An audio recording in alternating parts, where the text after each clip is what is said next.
आज जो मैं विषय आपके साथ साझा कर रहा हूं वो ये है कि कई बार हमारे दिमाग में बहुत सारे भ्रम बन जाते हैं। समस्या होती नहीं है लेकिन हमें लगने लगता है कि समस्या है। लेकिन प्रश्न ये होगा कि फिर जाने कैसे, वो तरीका क्या है जिससे हम ये जान सकें कि हमारी वर्तमान स्थिति क्या है, हमें कोई समस्या है या फिर वो सामान्य समस्या है, वो ठीक हो जाने वाली समस्या है, हम फिर से पहले जैसे हो सकते हैं क्या, पहले से बेहतर हो सकते हैं क्या। तो इसका उत्तर है कि वो लक्षण आपको समझने होंगे जो कि आपको ये बताएंगे कि अभी आपकी स्थिति क्या है। हमारे विद्वानों ने बताया है कि शुक्र क्षय की भी, यानी कि एक तरीके से कह लें कि जो भी हानि होती है ब्रह्मचर्य नाश से, उसके भी 3 चरण और 3 अवस्थाएं होती हैं। अगर उनको समझ लिया जाए तो आपको स्पष्टता हो जाएगी कि आप अभी कहां हैं, और इसी विषय पर आज मैं बात कर रहा हूं। एक बंधु हमारे पास आता है जो कहता है कि मैं तो बहुत तनाव में हूं, मैं तो डिप्रेशन में हूं, मुझे तो लगता है कि अब मेरे जीवन का क्या ही होगा, और बड़ी उसकी स्थिति खराब, बड़ा वो तनाव में। क्या मैंने पूछा उसे कि भाई समस्या क्या है, कि मुझे स्वप्न दोष होता है और रुकता ही नहीं है। मैंने उससे पूछा कि कितने अंतराल पर स्वप्न दोष हो जाता है। वो कहता कि महीने में 1 बार तो हो ही जाता है। मैंने उसे कहा कि अरे भाई, तो कुछ सिद्ध पुरुष तो है नहीं, ऐसा तो है नहीं कि तो बहुत पहले से ब्रह्मचर्य का पूरी निष्ठा से पालन कर रहा है, अखंड ब्रह्मचारी है, और वो चिंता करे कि मुझे तो महीने में भी स्वप्न दोष नहीं होना चाहिए। पहले मैंने उससे पूछा कि गलतियां की हैं क्या। कहने लगा कि गलतियां तो हुई हैं, बहुत लंबे समय तक हुई हैं, लेकिन फिर मैंने ऐसे ध्यान दिया, मैंने ऐसे योग अभ्यास किया, ऐसा आहार लिया। मैंने उसे कहा कि इसीलिए तो तेरी स्थिति इतनी बेहतर हो गई है। वो कहने लगा कि बेहतर कैसे। मैंने उसे बताया कि अगर 1 महीने में कभी 1 बार स्वप्न दोष की स्थिति बन भी रही है तो उससे शरीर गिरेगा नहीं, बल्कि प्लस में और ठीक ठीक ठीक होना शुरू हो जाएगा, और बहुत बेहतर स्थिति में भी पहुंच जाओगे। ये कोई बहुत बड़ी बात नहीं है कि महीने में 1 बार स्वप्न दोष हो रहा है। जैसा आज का परिवेश है, जैसे तेरे पूर्व के संस्कार हैं, जो चीजें तूने की हैं पहले, उसके आधार पर अगर देखा जाए तो बिल्कुल ठीक अवस्था में है। ईश्वर की बहुत अनुग्रह कृपा है कि ऐसी स्थिति है तेरी। उसकी बात समझ आई, उसके दिमाग से वो चीज निकली, वो और ज्यादा हष्ट-पुष्ट होता चला गया, क्योंकि तनाव यहां से चला गया, भारीपन चला गया, और बिल्कुल ठीक हो गया। मेरे कहने का अर्थ बिल्कुल इतना ही आप समझो कि अधिकतर मामलों में हम छोटी सी बात को पकड़ लेते हैं और हम सोचने लगते हैं कि बस अब तो बहुत हानि हो गई, अब तो ठीक नहीं हो सकते हैं, पहले जैसे नहीं हो सकते हैं, शरीर नहीं बढ़ सकता है। हम बहुत अपने आप को संकुचित कर लेते हैं और तनाव में चले जाते हैं, और उसके कारण, यानी उस तनाव के कारण, फिर हमें लगने लगता है कि हम तो यौन जो समस्याएं हैं हमारी बहुत बढ़ गई हैं और हम सक्षम नहीं रहे हैं। और क्योंकि, ध्यान दो इस बात पर, क्योंकि जो आपकी यौन क्षमता होती है, वो जब आपका दिमाग रिलैक्स होता है ना, तब आपको अनुभव होगा कि आपकी क्षमता ठीक है। लेकिन अगर आप उसी चीज को लेकर के तनाव में हो तो वो समस्या निश्चित रूप से, चाहे बिल्कुल समस्या ना हो, अगर उसको लेकर के चिंता कर रहे हो तो वो समस्या बिल्कुल दिखाई देगी। कितना भी हष्ट-पुष्ट व्यक्ति हो उसे भी दिखाई देगी। तो सबसे पहले हमें अपने दिमाग से निकालना होगा और ये समझना होगा कि ये जो समस्याएं होती हैं, चाहे स्वप्न दोष की हो, चाहे शीघ्र पतन की और दूसरी समस्याएं हो, ये समस्याएं ऐसी नहीं हैं जिनको ठीक नहीं किया जा सकता। ठीक करना किसको मुश्किल हो जाता है वो अब समझो। मैं आपके साथ 3 अवस्थाएं यहां पर साझा करूंगा। मैंने इनको लिख लिया है जिससे कि सारी चीजें स्पष्टता से मैं आपको बता सकूं। अब मैं आपको बताता हूं वो 3 अवस्थाएं जो कि आपको बताएंगी कि समस्या शुरू कहां से होती है। कई बार समस्या का भ्रम बना हुआ होता है और जिसे छोटी सी जो बात होती है उसे बड़ा हम करके देखते हैं। वास्तव में समस्या यहां से शुरू होती है। 3 स्टेजेस हैं, 3 चरण हैं, 3 पड़ाव हैं जो कि समस्या को आपकी बताते हैं कि कहां तक आपकी समस्या भी है। सबसे पहली जो स्थिति होती है, इसमें होता है वीर्य का अत्यधिक पतलापन।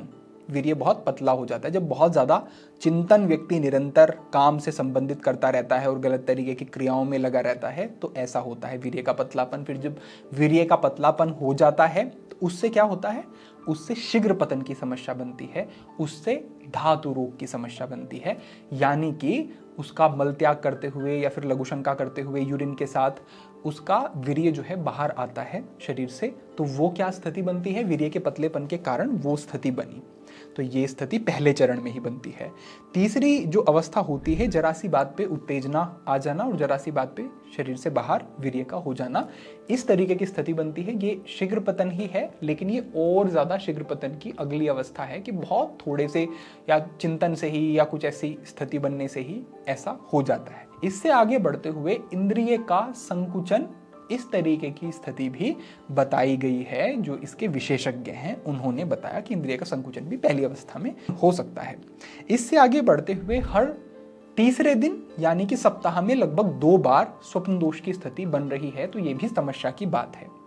ये भी समस्या की बात है और ये पहली जो स्टेज होती है इसमें ही इस तरीके के लक्षण दिखाई देते हैं। अधिकतर जो लोग बहुत अपने आप को ऐसा सोचते हैं कि अब कोई उम्मीद रही नहीं है, डिप्रेशन में चले जाते हैं, ऐसी स्थितियों में चले जाते हैं, वो इस पहली स्थिति में ही होते हैं।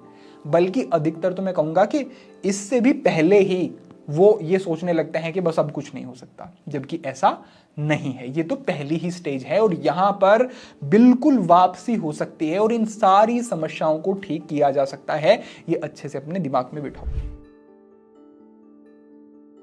इससे आगे बढ़ते हुए जो दूसरी स्टेज होती है, इसमें स्थिति गंभीर हो जाती है काफी। क्या क्या लक्षण आते हैं? पहला है घबराहट बहुत ज्यादा होना, दूसरा है कमजोरी बहुत ज्यादा लगने लगना, तीसरा है शरीर में दर्द उत्पन्न होने लगना, यानी कि वात बढ़ती है, शरीर सूखता है इसमें, और जितना शरीर सूखता है उतनी ही रुक्षता, रूखापन या फिर ड्राइनेस शरीर में बढ़ती है और वात बढ़ती है, और वात के कारण फिर शरीर में दर्द होना, जोड़ों में दर्द, कमर में दर्द, इस तरीके की स्थिति बनती है दूसरी स्टेज में।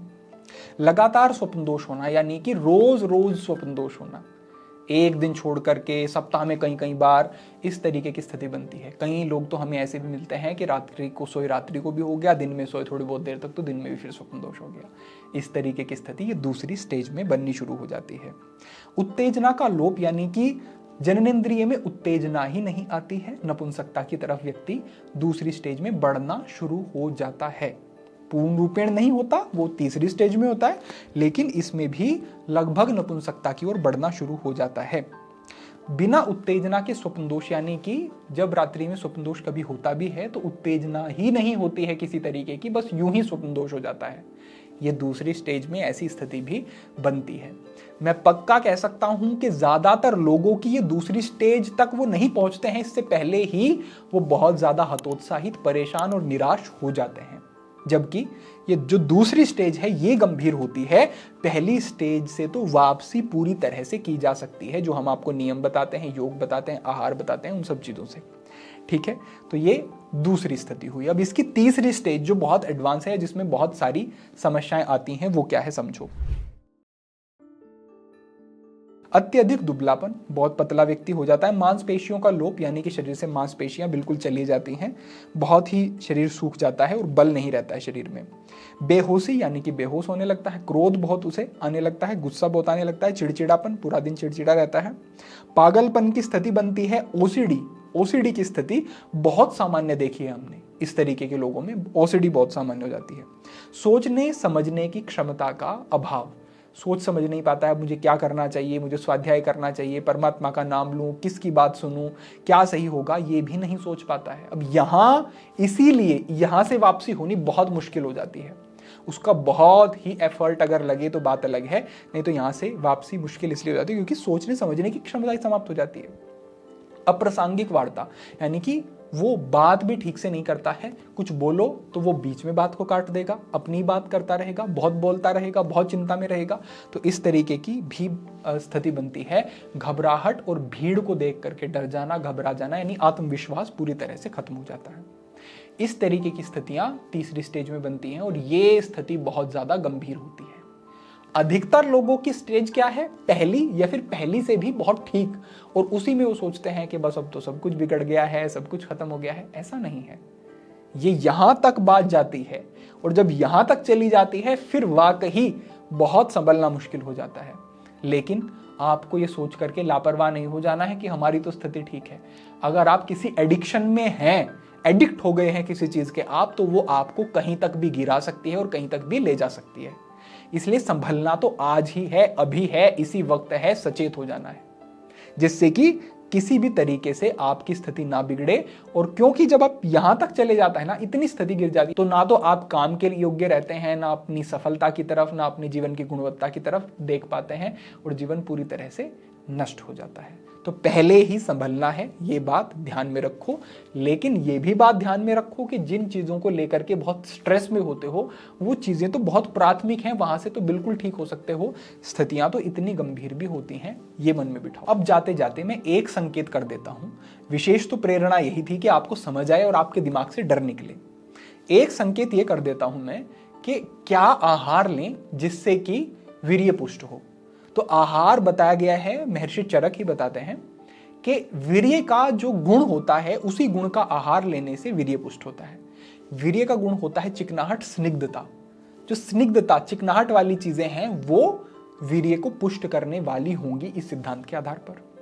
तो इसमें विशेष बताया गया है दूध, घी और मक्खन का प्रयोग करना बहुत उपयोगी और बहुत गुणकारी है। यूं तो आप खजूर का, अंजीर का और काजू का प्रयोग करते हैं, तो ये तीनों बहुत ज्यादा वीर्य को पुष्ट करने वाले होते हैं। लेकिन जो विशेष है वो मैंने जितना स्वाध्याय किया, जितना पढ़ा है, उसके अनुसार मैं कहता हूं कि दूध, घी, मक्खन का प्रयोग करना ये बहुत हितकर है। एक पहले मार्गदर्शन साझा किया था जिसमें खजूर के साथ मक्खन का प्रयोग बताया था, वो भी देख सकते हैं, लिंक डिस्क्रिप्शन में साझा करवा दूंगा।